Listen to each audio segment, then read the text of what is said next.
Bismillahirrahmanirrahim. Assalamualaikum warahmatullahi wabarakatuh. Masuk di minggu ke-9 di mata kuliah e-bisnis. Di sini akan membahas mengenai e-government. Nah, dari definisinya terlebih dahulu. E-government merupakan layanan dan pengiriman informasi elektronik yang diberikan oleh pemerintah selama 24 jam sehari, 7 hari dalam seminggu. Hal ini menurut Norris D.F. Fletcher. Kemudian e-readiness. Nah, e-readiness ini merupakan kesiapan elektronik atau sebuah ukuran yang menggambarkan sejauh mana suatu negara, wilayah, atau organisasi atau pemerintahan siap untuk menggunakan teknologi informasi dan komunikasi.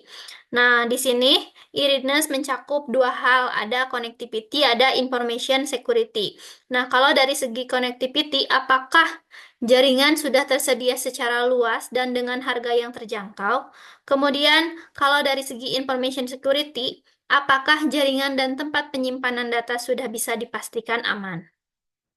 Jadi harus memenuhi dua faktor tersebut untuk melihat sejauh mana apakah sudah siap atau belum suatu negara atau organisasi mengimplementasikan teknologi informasi.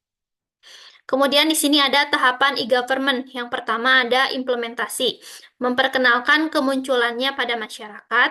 Kemudian pengembangan, situs pemerintahan bertambah, informasi menjadi semakin dinamis atau semakin up to date. Kemudian interaktif, user bisa mengunduh form, berkomunikasi melalui email maupun real-time chat. Kemudian transaksional, user bisa membayar layanan secara online, jadi keseluruhannya pembayaran juga sudah secara digital. Kemudian pool elektronik, e-government sudah terintegrasi di seluruh sektor pemerintahan. Kemudian ada prinsip e-government. Yang pertama, membangun layanan terhadap masyarakat. Yang kedua, membuat pemerintah dan layanan-layanannya lebih mudah untuk diakses oleh masyarakat. Kemudian memberikan solusi terhadap isu-isu sosial. Kemudian menyediakan informasi-informasi yang bermanfaat bagi masyarakat. Penggunaan sumber daya pemerintahan secara efektif dan efisien. Kemudian, tujuan diimplementasikannya e-government. Yang pertama, meningkatkan mutu layanan publik melalui pemanfaatan teknologi informasi dalam proses penyelenggaraan pemerintahan. Kemudian, yang kedua, tujuan lainnya yaitu terbentuknya pemerintahan yang bersih, transparan, dan mampu menjawab tuntutan perubahan secara efektif. Karena kan sekarang juga zamannya sudah teknologi informasi, jadi mau tidak mau kita juga harus mengikuti tuntutan perubahan dari zaman tersebut. Kemudian perbaikan organisasi, sistem manajemen, dan proses kerja kepemerintahan. Kemudian ada sasaran pembangunan e-government. Pembentukan jaringan informasi dan transaksi pelayanan publik yang berkualitas dan terjangkau, kemudian pembentukan hubungan interaktif dengan dunia usaha untuk meningkatkan dan memperkuat kemampuan perekonomian dalam menghadapi perubahan dan persaingan perdagangan internasional. Kemudian pembentukan mekanisme komunikasi antar lembaga pemerintah serta penyediaan fasilitas bagi partisipasi masyarakat dalam proses kepemerintahan. Kemudian pembentukan sistem manajemen dan proses kerja yang transparan dan efisien, serta memperlancar transaksi dan layanan antar lembaga pemerintah. Kemudian di sini ada menuju e-government. Berarti proses transformasi dari sistem pemerintahan tradisional yang secara manual menuju bertransformasi menuju e-government yang berbasis teknologi informasi dan komunikasi atau ICT. Di sini pemerintahan secara manual ini berarti mengacu pada penyelenggaraan pemerintahan tanpa menggunakan teknologi modern, lebih mengandalkan proses manual dan dokumen fisik. Nah, kemudian transformasinya bagaimana? Transformasi di sini adalah proses perubahan menuju pemerintahan berbasis ICT tadi dengan beberapa elemen kunci. Yang pertama harus diperhatikan manajemen perubahan atau mengelola perubahan dalam organisasi untuk beradaptasi dengan teknologi yang akan diterapkan. Kemudian perubahan budaya kerja, meningkatkan kesadaran dan adaptasi pegawai terhadap teknologi. Kemudian perubahan proses kerja. Nah, digitalisasi dan penyederhanaan proses birokrasi dari proses atau alur kerja. Kemudian SOP dan kebijakan politik. Berarti penyesuaian prosedur operasional, standar, dan kebijakan sesuai kebutuhan digital. Kemudian ada peraturan dan perundangan, regulasi yang mendukung implementasi si teknologi tersebut. Kemudian ada leadership, berarti kepemimpinan yang mampu mengarahkan organisasi menuju digitalisasi. Kalau di sini ada pemanfaatan ICT, mengacu pada implementasi teknologi untuk mendukung proses pemerintah dengan pemanfaatan yang pertama, penggunaan internet untuk komunikasi, layanan publik, dan kolaborasi. Kemudian penggunaan infrastruktur telematika, berarti jaringan telekomunikasi dan teknologi informasinya. Kemudian penggunaan sistem aplikasi atau software untuk mendukung fungsi administratif dan operasionalnya. Kemudian ada standarisasi metadata, kemudian ada transaksi elektronik, kemudian ada electronic data interchange atau pertukaran data secara otomatis antar sistem, kemudian ada electronic documentation, digitalisasi dokumen untuk efisiensi dan keamanannya. Kemudian menuju e-government ini, beberapa contoh fungsi kepemerintahan yang penyelenggaraannya dapat dibantu melalui sistem elektronik. Yang pertama ada dari sisi pelayanan masyarakat, kemudian kepegawaian, keuangan daerah, pengelolaan aset, dan juga lain sebagainya. Kalau pelayanan masyarakat mungkin sudah tidak asing dengan e-filing pajak, BPJS online, SIM online. Nah, seperti itu. Kemudian ada kerangka arsitektur e-government. Kalau kerangka itu berarti struktur. Nah, salah satu kata kunci e-government adalah pemanfaatan ICT atau Information and Communication Technology, teknologi informasi dan komunikasi, yang artinya bahwa akan ada unsur-unsur ICT seperti sistem aplikasi, sistem infrastruktur, jaringan telematika, dan lain-lain yang dipakai dalam proses penyelenggaraan pemerintahan. Beberapa hal mendasar tentang pemanfaatan ICT ini berkaitan dengan yang pertama tadi ya, sudah disinggung di slide sebelumnya. Penggunaan internet, penggunaan infrastruktur telematika atau jaringan internetnya, atau jaringan telekomunikasinya, penggunaan sistem aplikasi, standarisasi metadata, transaksi dan pertukaran data elektronik, serta sistem dokumentasi elektronik. Nah, kemudian di sini ada kerangka arsitektur e-government.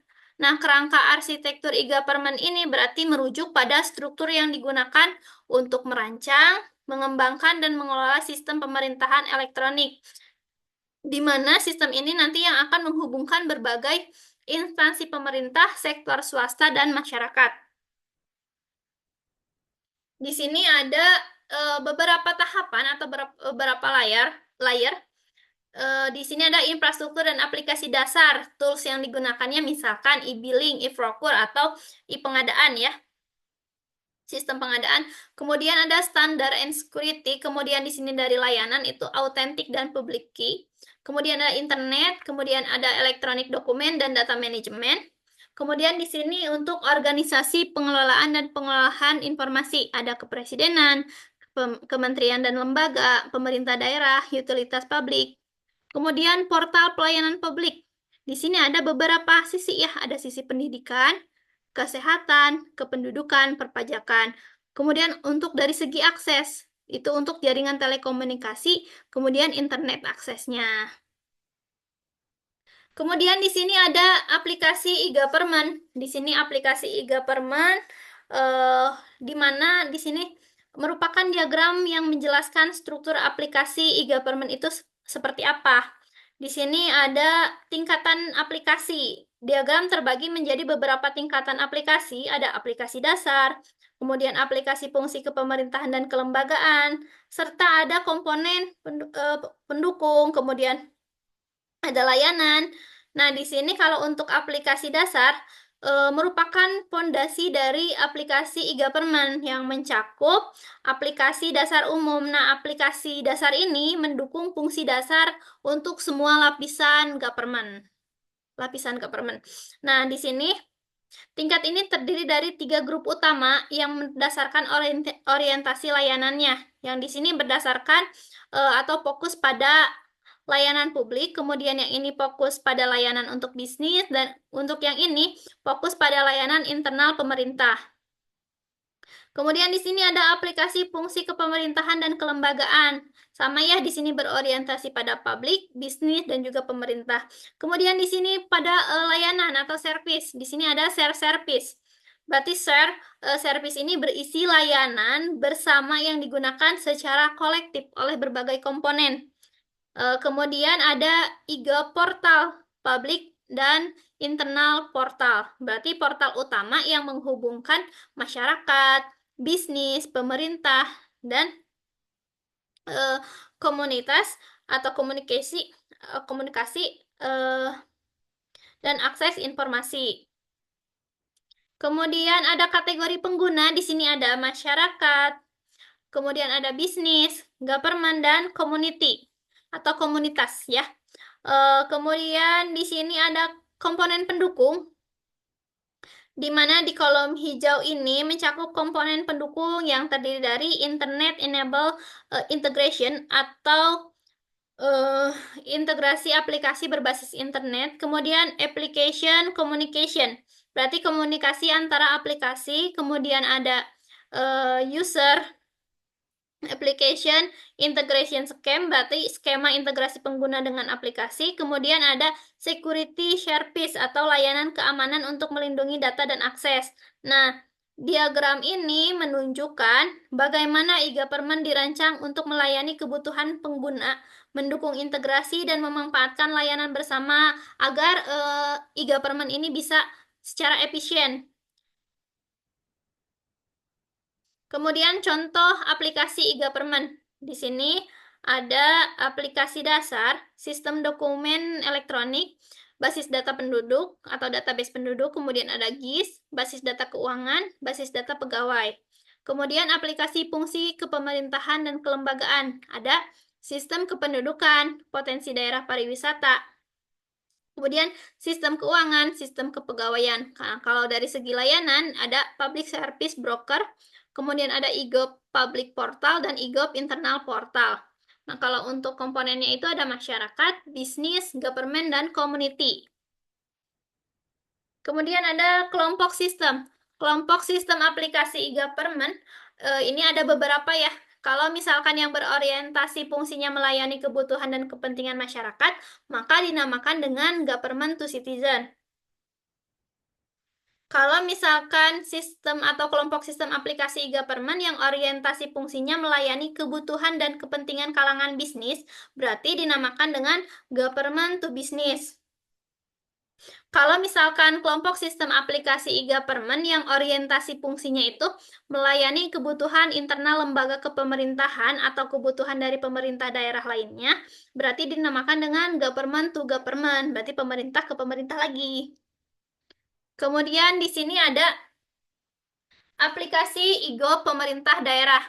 Nah, di sini terdiri dari pelayanan, administrasi dan manajemen, legislasi, pembangunan, keuangan, kepegawaian. Nah, kalau misalkan dari pelayanan, kategori ini berfokus pada layanan langsung kepada masyarakat, yang meliputi diantaranya misalkan kependudukan, sistem untuk pengelolaan data penduduk, kemudian perpajakan dan retribusi, layanan untuk pembayaran pajak dan retribusi daerah, kemudian pendaftaran dan perizinan, sistem untuk registrasi dan pengurusan izin. Nah, kemudian bisnis dan investasi berarti mendukung kegiatan bisnis dan investasi di wilayah setempat. Kemudian pengaduan masyarakat, media untuk masyarakat penyampaian keluhan ataupun saran. Kemudian publikasi info umum dan pemerintahan, berarti portal untuk informasi publik. Kemudian yang kedua, di sini ada kategori administrasi dan manajemen. Bagian ini mendukung berarti pengelolaan internal pemerintah daerah, mencakup surat elektronik, kemudian sistem dokumen elektronik, sistem pendukung keputusan, kolaborasi dan koordinasi, manajemen pelaporan pemerintah. Kemudian ada legislasi, menyediakan sistem untuk mendukung fungsi legislasi pemerintah daerah. Di antaranya bisa seperti sistem administrasi DPRD, sistem pemilu daerah, katalog hukum dan peraturan dan perundangan, Kemudian yang keempat ada pembangunan. Pembangunan ini berarti berfokus pada aplikasi terkait perencanaan dan pengelolaan pembangunan daerah. Yang pertama bisa sistem informasi dan manajemen data. Yang kedua, perencanaan pembangunan daerah, sistem perencanaan proyek, pengelolaan dan monitoring proyek, kemudian sistem evaluasi dan info pembangunan. Kemudian yang kelima ada keuangan. Kategori ini menangani sistem keuangan daerah, meliputi sistem anggaran, sistem kas dan pembendaharaan, kemudian sistem akuntansi daerah. Dan untuk kepegawaian ini berkaitan dengan pengelolaan sumber daya manusia di pemerintahan daerah tersebut. Contohnya pengadaan PNS, sistem absensi dan penggajian, sistem penilaian kinerja PNS, dan sistem pendidikan dan latihan. Nah, di sini aplikasi IGO pemerintah daerah. Menjelaskan di sini aplikasi IGO pemerintah daerah yang terhubung dengan dinas dan lembaga dikelompokkan ke dalam 4 kategori utama, yaitu kepemerintahan, kemudian kewilayahan, kemasyarakatan, sarana, dan prasarana. Kemudian di sini yang pertama kepemerintahan, berarti fokus pada pengelolaan barang dan aset pemerintah daerah. Pengelolaan barang daerah, katalog barang daerah, pengelolaan pendapatan daerah, pengelolaan perusahaan daerah, kemudian di sini kewilayahan. Berfokus pada pengelolaan aspek wilayah dan sumber daya. Kemudian di sini ada tata ruang dan lingkungan hidup, kemudian potensi daerah, kehutanan, pertanian, peternakan dan perkebunan, perikanan dan kelautan, pertambangan dan energi, pariwisata, IKM, industri kecil dan menengah, misalkan. Kemudian di sini ada kemasyarakatan, menyasar kebutuhan masyarakat dalam berbagai sektor. Sektornya itu mencakup kesehatan, pendidikan, ketenaga kerjaan, industri dan perdagangan, jaringan pengamanan sosial. Kemudian kalau misalkan dari sisi sarana dan prasarana, mengelola infrastruktur penting di daerah. Contohnya transportasi, berarti sistem untuk pengelolaan transportasi umum dan infrastruktur transportasi, kemudian jalan dan jembatan, terminal dan pelabuhan, serta sarana umum. Tentunya ada hambatan e-government dalam implementasi e-government. Hambatannya itu diantaranya kultur berbagi belum ada. Kultur berbagi atau sharing informasi dan mempermudah urusan belum terbiasa di kalangan masyarakat Indonesia. Banyak oknum yang menggunakan kesempatan dengan mempersulit mendapatkan informasi ini. Kemudian, kultur mendokumentasi belum lazim. Salah satu kesulitan besar yang kita hadapi adalah kurangnya kebiasaan mendokumentasikan apa saja. Padahal kemampuan mendokumentasi ini menjadi bagian dari ISO 9000 dan juga menjadi standar dari software engineering. Kemudian kurangnya SDM yang handal. Teknologi informasi merupakan sebuah bidang yang baru. Pemerintah umumnya jarang yang memiliki SDM yang handal di bidang teknologi informasi. SDM yang handal ini biasanya ada di lingkungan bisnis atau industri. Kekurangan SDM ini menjadi salah satu penghambat implementasi dari e-government. Kemudian ada infrastruktur yang mahal dan belum memadai. Infrastruktur telekomunikasi Indonesia memang masih belum tersebar secara merata. Di berbagai daerah di Indonesia masih belum tersedia saluran telepon atau bahkan aliran listrik. Kalaupun semua fasilitas ada, harganya masih relatif mahal. Pemerintah juga belum menyiapkan pendanaan untuk keperluan ini. Kemudian tempat akses yang terbatas. Sejalan dengan poin di atas, tempat akses informasi jumlahnya juga masih terbatas. Di beberapa tempat di luar negeri, pemerintah dan masyarakat bergotong royong untuk menciptakan akses poin yang terjangkau, misalnya di perpustakaan umum. Di Indonesia, hal ini dapat dilakukan di kantor pos, kantor pemerintahan, dan tempat-tempat umum lainnya. Kemudian permasalahan e-government di Indonesia secara level ya. Yang pertama, knowledge level. Hanya beberapa pejabat pemerintahan yang mengerti apa itu e-government. Kemudian, organization level. Adanya sistem sentralisasi di pemerintah membuat tidak bisa mendelegasikan kekuasaan untuk pengambilan keputusan. Kemudian, financial level. Terbatasnya dana untuk pengembangan e-government dan pengembangan sistem berbasis proyek tidak dapat menjamin kelangsungan dari e-government itu sendiri. Kemudian legal level, infrastruktur hukum untuk mendukung e-government belum sepenuhnya diterapkan. Kemudian manajemen level, proyek-proyek e-government biasanya tidak direncanakan dan dikelola dengan baik. Kemudian ada technical level, keterbatasan sarana prasarana dan akses terhadap e-government. Kemudian ada cultural level, masih ada hambatan kecepatan perkembangan antara ICT dan perubahan kebudayaan. Nah, ini contoh e-government di Indonesia. Dan ini juga contoh e-government di Indonesia. Untuk slide-nya sudah selesai. Untuk pertemuan kali ini saya cukupkan sekian. Kurang lebihnya saya mohon maaf. Wabillahi taufiq wal hidayah. Wassalamualaikum warahmatullahi wabarakatuh.